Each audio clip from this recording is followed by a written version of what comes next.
Welcome to the Forged in Fire podcast.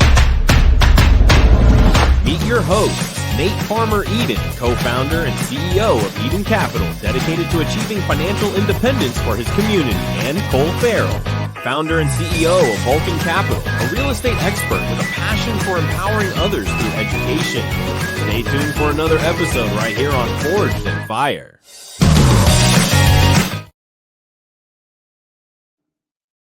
Welcome back, everybody, to another exciting episode of Forged in Fire. I'm your co-host, Nate Farmer Eden. Allow me to introduce my counterpart, Cole. How you doing, brother? Come on stage, man.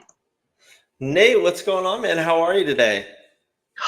Dude, fired up. I'm fired up on a Tuesday, brother. We got a lot of exciting things happening. So much stuff in the pipeline, so much stuff in the works, man. But enough about me. How you doing? Dude, I'm good. I'm with you. I'm fired up. Literally, as we're playing our intro here, we're just getting loan commitments flowing in and closing statements. And so we're super excited for this weekend and a lot of things moving along. Also excited, we got a big event coming up. So we'll put all the details below, but we focus a ton on teaching new investors to do what we do. So if anybody's interested in that, learning how to invest, how to become a better entrepreneur, what are the first steps, why real estate's the most effective way to get to financial freedom, etc., this is the event for you. Free webinar. Anyways, be there. It's below. So a lot of stuff to be excited about. But I guess let's jump into some housekeeping stuff before we bring our guest on, right? So first, everyone listening, please leave us a rating and review so we can help grow. We can help educate more people. Please also subscribe so you don't miss an episode. As I mentioned, we have that event coming up, so please do subscribe and register to that below. And lastly, buckle up. As always, we're going to have a great time. And it's going to be a hell of a ride. Oh, dude, it's going to be so good. And, kind of without further ado, today we're going to be interviewing Matthew, who is the founder of CapX Media. He knows a thing or two about real estate, built a portfolio of over 700 units in his time in the real estate industry, has done asset management in Dallas. I mean, enough about me. Let's just bring him on stage. Come on up here, Matthew. How we doing, brother? Nate, Cole, what's going on, guys? How we doing? Doing good. It's so great to see you. Likewise. Thank you. So please tell us a little bit about yourself, kind of what got you here, what brought you here. Let's dive in. Yeah. So first, I just want to say that intro was very impressive. I'm sitting backstage. I'm like, well, this production level is like I was kind of like the screen went blank. I'm like, wait, did they drop off? Like, where'd I go? It's like, dun, dun, dun, dun. Like I felt like it's like some 60 minutes intro or something. Like, oh, like I'm not on the screen. Like, should I email them right now? I was like, okay, this is like, all right, they're gone full production. So, yeah. So thanks for having me. So yeah, just a little bit about my background. So, 2016, I'm originally born and raised in Colorado. And in 2016, I left the U.S. to move abroad. Had a failed attempt to move to Germany. And I was traveling the world. I came to Chiang Mai, Thailand to teach English. And I was trying to figure out my next move, what I wanted to do. At this time, I wanted to get involved into commercial real estate, but I didn't know when I was going back to the U.S. So in late 2017, I started a digital meetup group on Bigger Pockets. And this was before online, all this stuff popped off. Before that, I was like, hey, go to your local meetup, go to your local meetup, go to your local meetup. And I'm like, I'm not at my local meetup. And they're like, why don't you go to one in Denver? I'm like, I'm halfway around the world. They're like, well, why don't you move home? I'm like, you're not connecting the dots. This isn't going to work for me. So I started the digital meetup. And it only had like 8 people. It ran for about, 2, 3, 4 months, whatever it was. It was a short stint. In that meantime, somebody who was one of my mentors and a good mentor still to me to this day, saw what I was doing, liked what I was doing, and said, hey, I know a gentleman who's starting a company based out of Dallas, Texas, a private equity firm. Why don't you talk to him? And I believe at the time I was looking for an underwriting model. So she put us in contact. I started doing some things for him, marketing services, reaching out to brokers, et cetera, underwriting deals. And then one thing led to another. I was brought in-house, started out there, worked my way up to investor relations, asset management. I was doing that. And also during that time, I started my former podcast called Real Estate Journeys. It was a top 400 business podcast, had 114 episodes. And so I had that. And while I was doing the asset management and the podcast, I was going on other people's podcasts. People were coming on my podcast. And then I was like, well, this is a really good way for people to raise capital. Why don't I spin off and start a company? So I started Elite Podcast Bookings in May of 2020. And then recently rebranded the company to CapEx Media, which it is now. So the main one of the main verticals we have is placing real estate investors on industry-leading podcasts to help them attract more capital and deal flow. We also have some different verticals as well. But yeah, that's kind of a high-level overview of where I'm at right now. I love that. If that's not too long-winded, I'm like, how long do we have? 25 to 40 minutes? I'm like, I don't want to gas on. Okay. No, I love it. There's so much I want to dive into there. I'm sitting here thinking like, oh my gosh, there's so much info. So I want to dial into first, kind of just general like business strategy. So like you're obviously so deep in the real estate world. And as you mentioned, how you kind of built up, but kind of tell us a little more for someone that doesn't know exactly where you're at. Like, where are you right now with your company? What are you focusing on and why? Yeah. So right now with my company, I'm not raising any capital myself. I'm strictly helping other people raise capital. So for me personally, if I'm just going off New York time, so like my time right now is 10:42 at night. So basically that's 10:42 a.m. in Chicago. So I don't like, I'm talking to you guys, right? This is like a decent time, but I don't like taking investor calls at 2, 3 a.m. in the morning. I personally don't like dealing with investors myself. So I'm like, you know what, why don't I just help other people raise more capital? And then I could just deal with the GPs and people that I actually like talking to, not helping people fill in forms and asking questions about 401ks, et cetera. So right now, my main priority is helping other people raise capital. And I'm enjoying doing that through my digital skills, I guess you could say. And I don't remember the second half of the question, but. No, you kind of answered it. The second half was just why focus on that, but you answered exactly that, why you focus on that. And then you dove into before kind of how you got to that spot. So that's perfect. And I love it. Like the model behind it is amazing. I didn't realize that there was that huge different time differential between us. So we appreciate you staying up so late, jumping on this podcast. It's all good. It's all good. If you were to say 2 a.m., I'd be where are you folks located? Hawaii? Like, it's like 7. So tell me a little bit more then. Along the journey, and then especially as it pertains to right now. And of course, you kind of mentioned a little bit about time differential, but what are some of the trials and tribulations, some of the struggles and challenges that you faced from getting started to having the podcast to where you are right now? Yeah. So I would say just in general, starting the podcast, so one thing's popping in my head. So, you'd always hear people say, invest out of state, right? Invest out of state, invest in a different market. You might be in a blue state, red state, whatever have you. You want to invest in a different state. And I was like, kind of thinking all right, like I'm not in a different state. I'm just in a different part of the world. People don't necessarily know that. So let's, whatever. And so I was just thinking like, you kind of have like your own limiting beliefs, right? Of like, I can't do this. I can't do this. And half the time you don't know these people, right? It's like, oh, I'm going to call this broker. He's going to laugh at me, or this person, like blah, blah, blah, blah, blah. And it's kind of just like your own it's just basically like challenge your own beliefs. Like, who am I? And it's, I don't know if that ever really goes away. Like, who am I to start a podcast halfway about American real estate when I'm in Thailand about like, it doesn't line up, right? Like there's still like things that light up, but as you go along and like you learn, like nobody has it figured it out. Like everybody acts like they have it figured out. And then you're like, I'm taking on another deal. Like, are we able to do this? Or like this? And it's like, you see behind the scenes and like, you think they have it together and their house is about to crumble, or they go, they had a property foreclosed on, or that deal went upside down. And they're like, what happened to their conservative underwriting model? They're like, I thought they were God. Right. So I would say like kind of just like challenging your own beliefs, keep going forward. And then when you kind of look back at it, it's like we're our own worst critic. And it's like, okay, to be like, actually, I've come pretty far in the past 6 months, 12 months, 4 years, 5 years. It's really you versus you, as opposed to like you versus the world. And I think when you kind of like can take a breath, relax, be like, I'm okay. I'm still here. Right. I'm still doing what you want to be doing, whether that's underwriting deals, growing your company portfolio, etc. But reflection and going I easy. love that. It's so important. It's so funny. You took the words out of my mouth. I was waiting until you're done. I was going to say you versus you. And that's something that Nate and I talk about. Our team talks about. We talk about with their students. Like, that is the only battle you're facing every single Yeah. day, all day.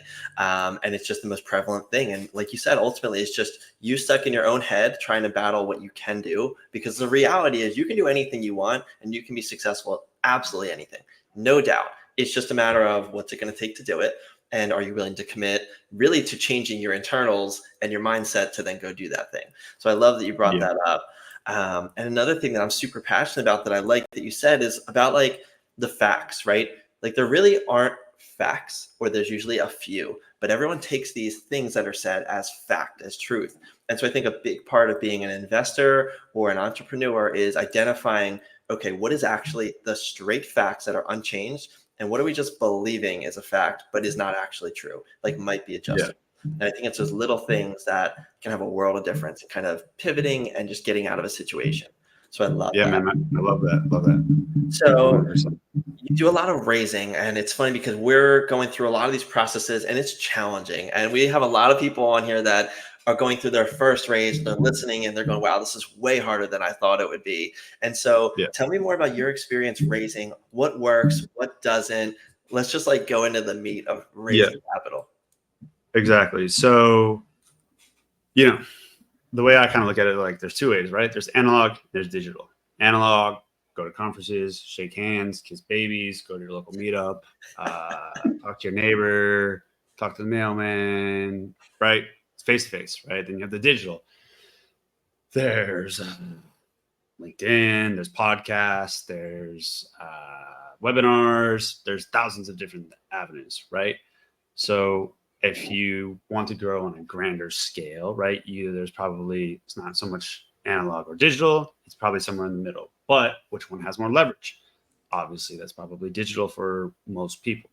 Now, if you're beginning and you're starting out, what I typically recommend, right, is you're going to want to start a newsletter. And people might say, well, I don't have experience, or I don't know what I'm doing. And then as soon as I talk to them, they're like, oh, I'm doing this. Like, I'm underwriting this deal. I raised this. I talked to a guy that was, he sold his company and he's an M&A and he went to an Ivy League school, but he hasn't taken down a certain amount of units. I'm like, dude, this is what you need to be telling people. Like, do you have an email list? He's like, yeah.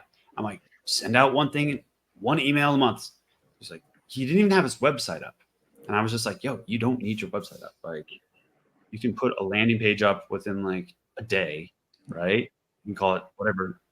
This isn't his name, but just Jerry at xyzcapital.com, right? Start sending out emails, telling people what you're doing, tell people what you're trying to do. Like, I want to raise $15 million, or I want to invest in Tallahassee because of this. And then people slowly start becoming interested.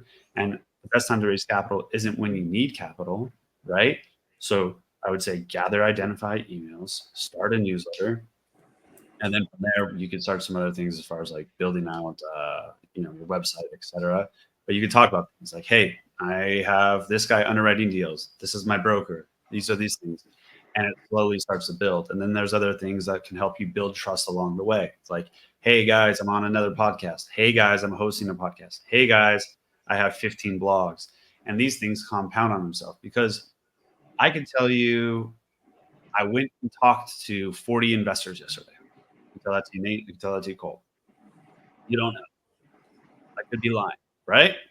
But hey, I have 400 blog posts that I've written over the past year. Here's the link. Within 5 seconds, you can go there, verify, and be like, oh my God, this is too much content.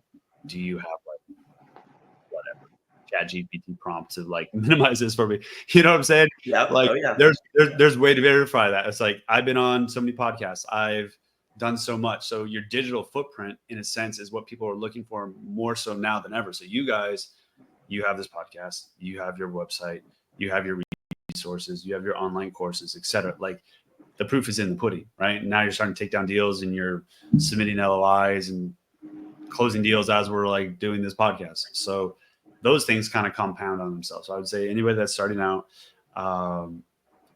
start your email list as soon as possible. If you don't know what you're talking about, or if you don't feel like you have enough experience, you just have to talk to people, because everybody feels like an imposter. Whether you get the 10 million, you're trying to go the next one, the next level, it's always, you always feel uncomfortable until like you become comfortable. But then you need to take it to the next level, or you just stay there and become mundane. I don't know. But that's what I would kind of say where to start out. Oh my gosh, so many gems just dropped. I love it, and I love the mindset kind of shift and taking it from like a very beginning investor standpoint of where someone can be able to go, how they can be able to come up with a tangible thing, being, let's just use blogs, for example, to be able to have that credibility built. Even if it's not something that you've necessarily done or taken down yourself, but if you're in the process of working with it or can leverage those that are around you when you're going to groups or you're going to meetups or virtual, doesn't matter, you're able to then start being viewed as that expert because you're staying relentless and you're driving forward. Keep going, please. Yeah, I was just thinking, here's another when you're let's say you want to be a person like, okay, real estate is about, from what I've experienced, right? It's all about relationships, right? It's a slow moving industry, contracts, everything, blah, blah, blah. It's very, very slow, mundane, can be boring, but it's all about relationships, right? And so if you're somebody that says, I'm going to submit this email to you by Monday, submit it by Monday. You might not think it's a big deal, just send it by Monday. So if you're reaching out to brokers and the broker sends you something and it's complete dog doo-doo, right? Don't just look at it and go, yo, this broker is garbage. Why is he sending me this? Reply back and say, this is my investment criteria. This is what I don't like about the deal. This is what I'm looking for, right? So you're developing this back and forth dialogue of saying like, this is not good. This is what I'm looking for. This is not good. This is what I'm looking for. You don't have to say this is not good, but you understand what I'm saying, right? Yeah. And so you're developing this relationship. You're going back and forth. If you reach out to an investor and the only time you're reaching out to them is saying, hey, I want something from you. I want money. It's like, this guy's calling me. Like it's basically what are they called? Those solicitors, right? Hello, Mr. Wordsworth. You're like, no, dude, that's like my former grandfather. Like he's dead. Like you already know, click, right? Yeah. You know what I'm saying? But if you're like, hey, I know you might be interested in real estate. I wrote this really boring article on cap tables. Like they might be like, I don't want to read this. But the fact that you're like, that they know that it's there, right? So like American Express says it takes 7 different touch points before somebody actually decides to take action, right? So there's a reason why you get those things in the mail. You're like, this is garbage. And then Christmas rolls around. You're like, 0% APR for 6 months. I'm gonna act, right? So if it's like, he sent me this article on debt service. He sent me this on the cap table. He sent me this about how to talk to investors. And all of a sudden you start having these different touch points. I've seen him on a podcast. And then now 6 months down the road, you have a fire deal. Well, they know why, your investors know why, because you say, this broker sent me this really bad deal. This is why it's a bad deal. This is why this is a bad deal. Hey guys, this deal is great. And they're following that. And they're like, he's vetted 20 bad deals. This is one good deal. He sent me all this stuff. Yeah. I got some capital to deploy. I just got a raise. Like, let's do this. Right. And like, that's how it all comes compounding down. But you just don't put up a flag saying, hey, by the way, I need money. People say, what do they say that, when you get the deal, the money comes? Like, yeah, bro, like maybe for like, it whatever. doesn't. As you start working your way up, it's like, all right, guys, I need like $12 million.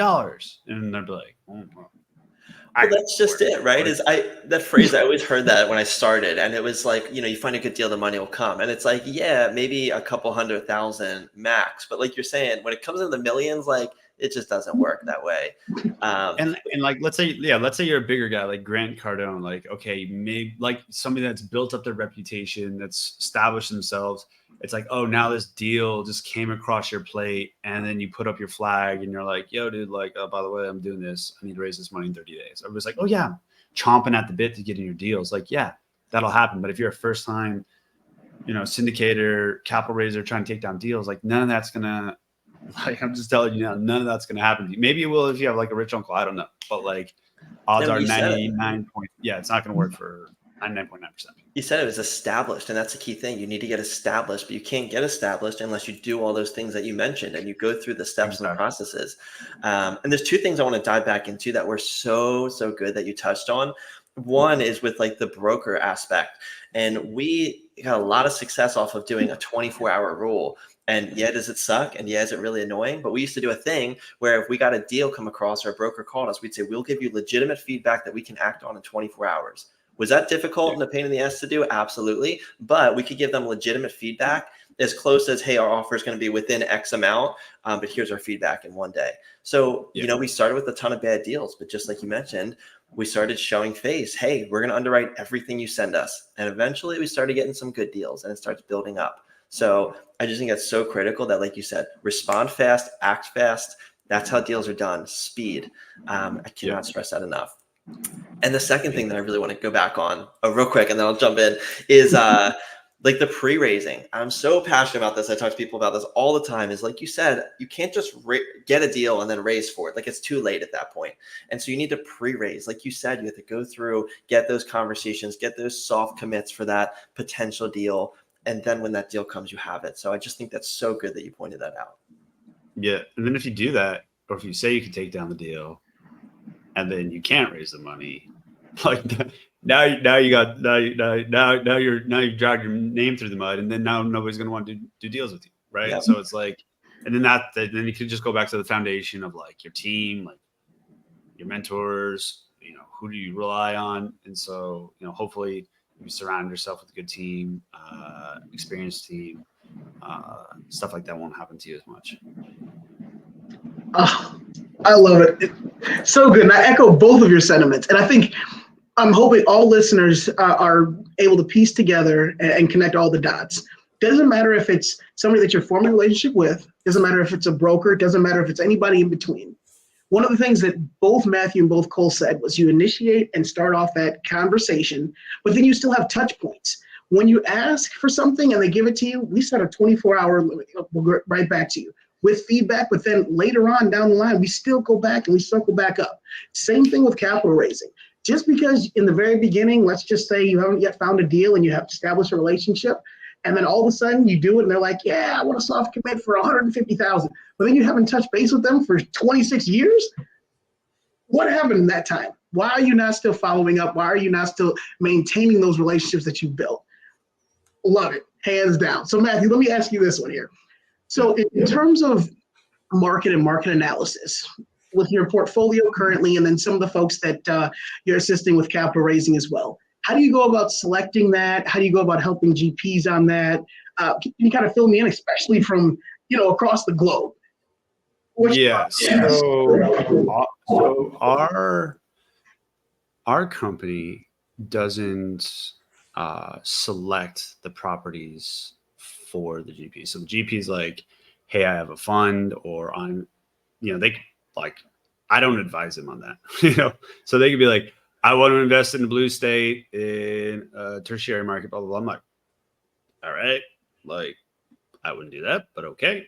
Like, you know what I'm saying? So like, I need to raise $1 million. I'm like, all right, great. Like, this is how I'd go about doing it. So my portfolio consists of properties predominantly in Florida, Georgia, and South Dakota. South Dakota, that's a new one. Yeah, it was when I was working with the company. It was a development deal in Sioux Falls, and I think it was like 100+ units. But apparently, they have some good demographics. A lot of people are moving there. COVID amplified that. People want more space. So, yeah. Love it. So when somebody brings a deal to you and you're going through these steps, are you helping them vet any market or anything? Or are you kind of just taking that face value and saying, okay, you did your research, let's move on to next steps? And do you just focus on raising, or what is that? Yeah, I'm not vetting them. I'm basically just more of right now. I'm more of like a marketing. If you just think of me as more marketing, like, hey, we're trying to do this. I'm like, yo, because I'm not taking any. I have nothing to do with any investors. Like your deal crumbles, you cannot come after me. I'm not in the GP sec. I'm not affiliated. I'm like the guy that processed the papers or something. Like I'm on the marketing side. Like, do not come calling me. Like, please do not come calling me. Like, I invested in this deal because of Matthew Baltzell, because I worked with this person. Like, no, I'm more on the marketing side. But the people that I do work with, I mean, so this is another thing. I'll say the people that I work with and I have worked with and whatever, like invested in general, I've liked it. I like to invest with people that I like to work with.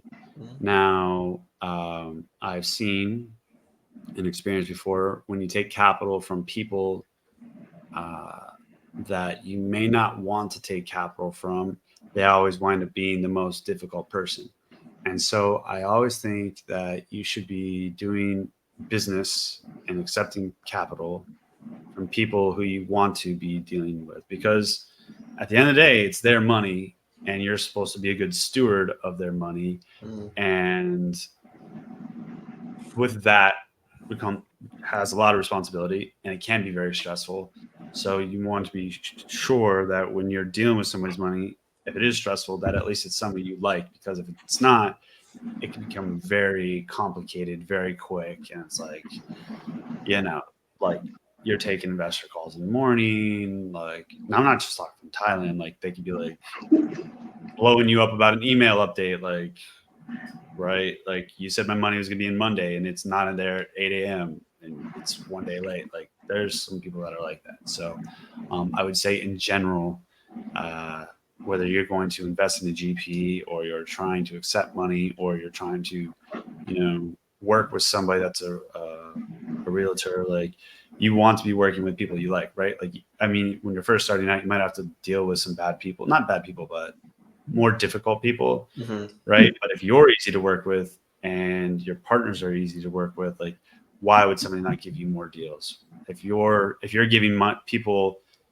people that are investing, right, they're investing in other people's deals as well. So they're going to be comparing, your communications, your overall brand compared to other people. So they might say, hey, you have really good emails and customer or investor communication, but your returns are garbage, or your returns are great, but your communication is terrible. So, like, I feel like some people are better at stuff than others. Like, even like Grant Cardone, like, I know some things about him, but that's beside the point. But yeah, like everybody has their pluses and minuses. I'm just gassing now. Cut me off. No, you're good. You're good. You're doing great, and we wanted to hear it. I'm at the 28-minute mark. I'm saying to take that on screen. No, you're doing great. Everything's good. One other question for you. So, especially for everybody that's listening, what does the process typically look like? So, somebody that's out there listening to this, Matthew, CapEx Media, I'm thinking about finally starting to do some capital raising. I need some guidance. I want some help. Then they approach you, and can you walk us kind of through the process of what it looks like? Yeah. So, if you were interested in raising capital and using our services, you would obviously come to our website. You would apply. We would look at some things as whether you fit a good criteria. If that all worked out, we'd set up a discovery call. I'd learn more about your company, learn about where you are, help see what kind of services you were looking for, whether that is some online content creation, etc., or if you want to go the guest podcasting route, or even if you wanted to create a podcast. So I kind of see where you're at, what you're trying to do, how much you're trying to raise, etc. And then from there, I would guide you to what I think would be best fit for you. And then it'd be up to you to decide if you wanted to pursue that avenue.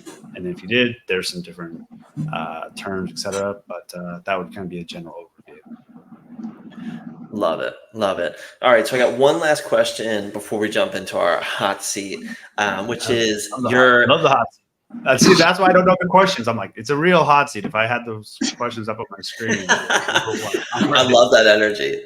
I love it. So my last question, though, is you're in the trenches, with the capital, with raising right now. We have an election coming up. There's all sorts of things going on, and the world's always kind of chaotic. So what do you think the future brings? Do you think, what do you see it? Where do you think we'll go? What, for interest rates or what? More just in general? so for raising. Let's say general or for raising. Wherever you want to answer that towards. That's a loaded question. It is. Sorry, you said in terms of raising or what? I think this. I think that in general, I think that the best thing you can do for yourself is develop enough skills for yourself where people cannot, in a sense, F with you. And it doesn't matter where you are in this world. You can take your skill sets, and at the end of the day, you realize that no governor, no president is going to be able to save you. The only person that can save you is yourself. So whether it's fear mongering from whatever side you have, or whatever articles you want to read, they might be saying that we're going to go to the moon, and they might say we're going to go down in the trenches. But if you have your skill sets, nobody can take that away from you. So whether interest rates go super high or they go super low, I don't know. Whether real estate goes up, real estate crashes, I don't know. I have my own personal beliefs, but what I really believe in is that if you develop your own skill sets and have your own strong foundation to stand on, then nobody can really touch that. And so whether it's Donald Trump promises this or Kamala Harris promises that, it doesn't matter. You have your skill set, take it for what it is. Love that. So many gems. Oh my gosh. Okay. I agree. I'm with you. I love it. So then without further ado, fire round. You ready for the hot seat? Let's do it.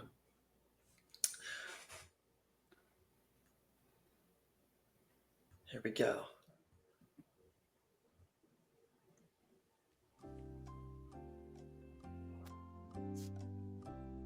There we go. All right. What separates? Is there music? We got a little Jeopardy going in the background. I'm turning up the volume. I'm waiting for a graphic to flash here. I'm like, are we on? Is this my internet? Is this a hot seat? Go 30 seconds? Is there a timer? What's going on here? What separates top performing entrepreneurs or investors from the rest of the crowd? Going from a thought to actually being able to have it come to fruition. Speed of execution. What's a daily habit that's contributed to your success? Sleep. Love it. What's a piece of advice that you'd give to yourself if you were starting again? Breathe, relax. What's your favorite business book? Favorite business book? This is the one that stumped you? No, well, I was thinking what pops in my head is just favorite book would be The Alchemist, but I was trying to see if I could relate that to. It's a good book. I don't know how much a hot seat. Do I have time to answer this? Is it a minute? Do I have 20 seconds? You're good. Yep, You're good. I'll just say this. I think one problem is we can read it's how do you become healthy? Drink water, exercise, don't smoke, don't have alcohol, right? But there's all these Atkins diets, blah, blah, blah, blah, blah, blah. It's all the same information. It's just been regurgitated, but you'll read all these different things. So you can read all these books about investing, but then you're like, I have no money to invest. So why are you reading all these books? So for me, I like reading business books, but I also like to mix it up and read spy or espionage novels and books on drugs and crazy stuff where it's gives me some diversity where I'm not just how to process a P&L. What's the best way to invest in real estate? What's the best way to invest in this market? What's the best way to this? It's so I have those books. I have this book, whatever, right? Alex Hormozy's I read those books, but I read them selectively when I'm working on something. So it's not I just sit there and read, $100 million leads every night before I go to bed, because I'm that's not good fodder before going to bed. You know what I'm saying? I want some juice, baby. So I don't know. I guess go with The Alchemist. Drink to that. This is water, by the way, guys. I'm going to bed after this. I love it. And I just got to jump at the quick anecdote. Somebody told me something very similar to that when I started. And I was advised to read The Martian. I don't know if you've ever read it. And the whole thesis was read like a book that's not business related, but is also completely business related. And anyways, the whole book's about this guy is alone on this planet and he has to survive or do whatever it takes to survive. Movie, right? Yeah, yep, they made it into a movie. Yeah. But the book was fantastic. And so the idea was just, how do you make it? Like, you gotta do whatever it takes. But it's a mixture of like kind of a pleasure read, but applying it to like business and life. And it was so valuable. Have you read The Alchemist? You should read The Alchemist. I have. It's been a long time, but I have to reread it. It's a gem. Oh, I'm excited. All right, so we'll keep going here. What is your favorite part of owning or running the business? I get to make all the calls. What is something new that you've implemented into your business to help drive success?